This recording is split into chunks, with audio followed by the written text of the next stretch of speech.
ఆనాడు ఈనాడు ఏం జరుగుతుంది? ఇక్కడే బాలనాగిరెడ్డి ఉన్నాడు. ఏం చేస్తున్నాడు? సాయంత్రం 6 నుంచి పొద్దున 9-6 దాకా పక్క రాష్ట్రానికి ఇక్కడ ఇసుక రవాణా చేస్తున్నాడు. ఇక్కడ తవ్వి ఇది జరిగేది. అలాగే ఈ యొక్క కల్తీ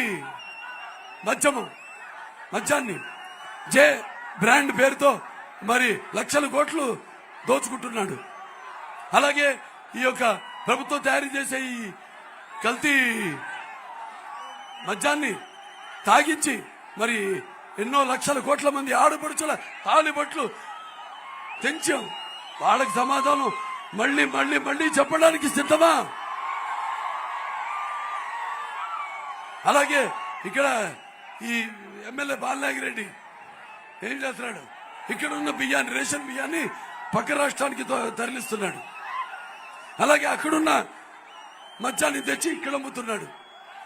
అలాగే ప్రతి దాంట్లో కూడా వాటా, భూ కబ్జా 8-10% లంచం, అందులో వాటా. ఇది ఈ ప్రభుత్వం చేసేది. కాబట్టి ఇవన్నీ గమనించండి. మీరు గమనిస్తున్నారు. ఇవాళ రేపతను అధికారంలోకి వస్తే జరిగేది ఏంటంటే మనం కొంతమంది ఉద్యోగాలకి వలసిపోతున్నారు పక్క రాష్ట్రాలకి, బెంగళూరుకో అటు హైదరాబాద్కు. ఇప్పుడు అలా కాదు. ఏకంగా అందరం భూములు ఉన్నవాళ్ళు అందరూ కూడా, పన్నున్న వాళ్ళు కూడా వలసిపోయే పరిస్థితి వస్తుందని మీ అందరికీ తెలియజేస్తున్నాను. ఏదో భూమి చట్టం ఏదో తీసుకొస్తాడు రేపు. అది తీసుకొచ్చి మీ పాస్ బుక్ మీద అతను బొమ్మ వేసుకుని ఆ పుస్తకాలన్నీ తన దగ్గర పెట్టుకుంటాడు. రేపు మీరు చూస్తే మీ భూముల మీదే అప్పులు మిగులుతాయి మీకు. అలాగే మధ్యలో కూడా వచ్చే ఆదాయాన్ని అతను దాని మీద కూడా అప్పులు తీసుకొస్తున్నాడు. మరి రేపు ఆ అప్పులను తీర్చేది ఎవరు? మీరే. బాధుడే బాధుడు.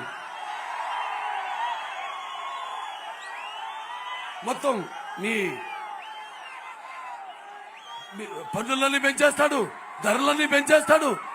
అసలు మనం ఈ రాష్ట్రంలోనే లేకుండా చేయడమే అతని యొక్క లక్ష్యం, అతని యొక్క ధ్యేయం, అతని యొక్క ముందు చూపు.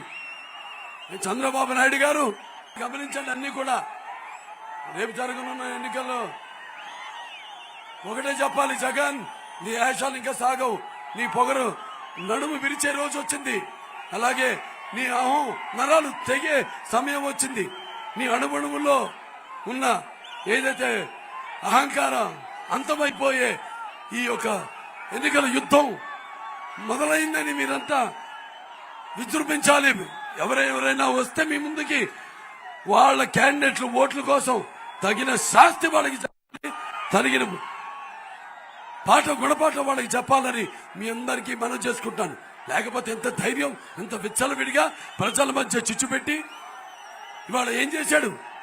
ఆనాడు దళితుడైన ఆయన డాక్టర్ సుధాకర్, ఆయన విపత్కర పరిస్థితుల్లో కరోనాలో మాస్క్ అడిగినందుకు ఆయన్ని మానసిక శోభ పెట్టి ఆయన మరణానికి కారకుడు ఈ జగన్మోహన్ రెడ్డి. అలాగే జడ్జు రామకృష్ణ గారు మీద లేనిపోని కేసులు వేసి ఆయన కూడా మానసికంగా క్షోభ పెట్టింది ఎవరు? ఈ జగన్. అలాగే ప్రభుత్వం యొక్క విధానాలని వ్యతిరేకిస్తే పేద ఎస్సీ సోదరులు వాళ్ళకి శిరముండనం చేయించాడు ఈ జగన్. అలాగే చెప్పాను, ఇక చివరికి రాజధాని విషయంలో నాయకులు ఏదైనా ఉద్యమిస్తే వాళ్ళ మీద కూడా ఎస్టీ కేసులు పెట్టాడు ఈ జగన్. ఇలాంటి అతని పాలనకు, ఇట్లా దుర్మార్గపు పాలనకు అంతమే లేదు. మీరు ఒకటే ఆలోచించాలి. తిరిగి మీరంతా ఇవాళ అందరూ కలిసాం, 3 పార్టీలు, తెలుగుదేశం, జనసేన, బీజేపీ.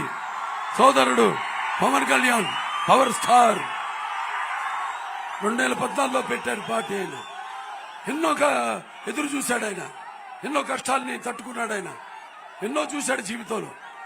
తట్టుకుంటూ ఇవాటి దాకా పార్టీని అలా తీసుకొచ్చాడు ముందుకు ఆయన. మరి ఈనాడు ప్రతి విషయంలో ఏ సమాజంలో జరిగిన ఎటువంటి సున్నితమైన అంశం మీద కూడా తెలుగుదేశంతో పాటు స్పందించి ఎన్నో ఉద్యమాలు చేశాడు పవన్ కళ్యాణ్ సోదరుడు. అలాగే ఇవాళ బీజేపీ కూడా కలిసింది. మరి యొక్క తెలుగుదేశం జనసేన బీజేపీ యొక్క కూటమి శక్తిని ఎదుర్కొనే శక్తి ఎవరికి లేదు లేదు లేదు అని చాటి చెప్పాలి మీరంతా.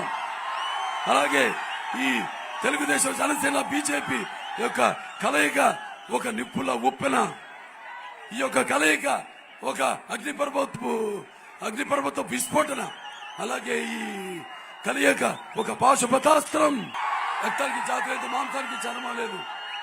మీరంతా కూడా ఇదే ఎలాగైతే ఇక్కడికి ఇప్పుడు నేను ఇచ్చే సందేశాన్ని వినడానికి వచ్చారో ఉరుకులెత్తిన ఉత్సాహం, ఇదే ఉరుకులెత్తిన ఉత్సాహంతో రేపు ఎన్నికల్లో మీరంతా కూడా కలిసి ఈ యొక్క నియంత్రణతోపు ప్రభుత్వాన్ని పడగొట్టాలి.